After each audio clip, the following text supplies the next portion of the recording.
A lot of people make their goal being rich and overall set for life. At least that's what everyone around them pushes for. But over time, when the people around someone make something a certain goal, it starts to become a goal for them as well.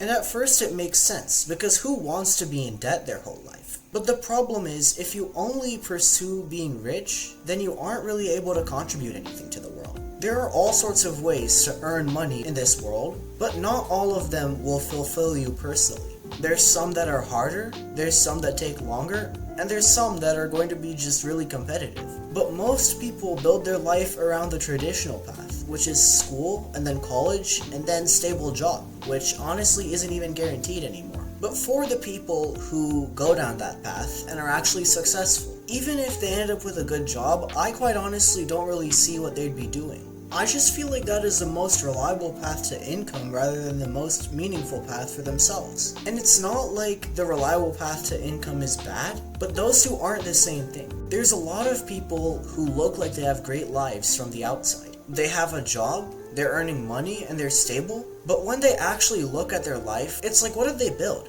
Is there really anything they did that genuinely mattered to them or anyone else in the world? That's why I feel like Gen Z struggles a lot with the quote-unquote safe route. Because either they're stuck in a frozen job market, or they are working a 9 to 5 which isn't really helping anything, or they have a great job but they're not doing anything meaningful for themselves or for everyone else. It's like being placed in a system that doesn't genuinely care about what you want to do.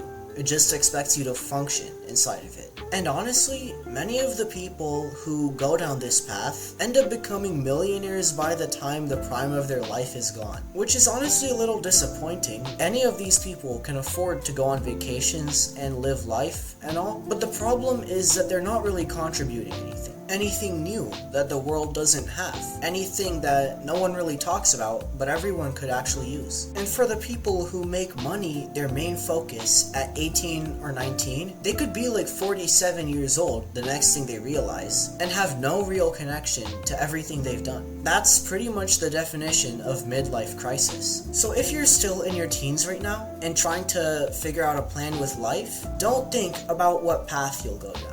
Try and focus on some things that you can actually do that the world needs and that you enjoy, that make you happy. Overall, you should do things that you care about, that you love, that will help the world in many ways, and at the same time, things that will make money. Whatever it is that you are doing, it should be both of those things. And quite honestly, these things won't pay right away, which is different from any kind of job, whether you're a teen or a graduate, but at least this way, you're creating something, rather than just following instructions. But remember that these things aren't guaranteed to work. You have to constantly put in the effort, you have to keep adapting, and overall you have to make sure that you just never give up. So my final message is that getting rich matters, but what should also matter is actually building something meaningful. That's how you look back on your life and actually feel proud of yourself. Thank you for watching this video. Be sure to like, subscribe, and comment what you think. Check out some of my other videos if you like this content, and I'll see you in another one.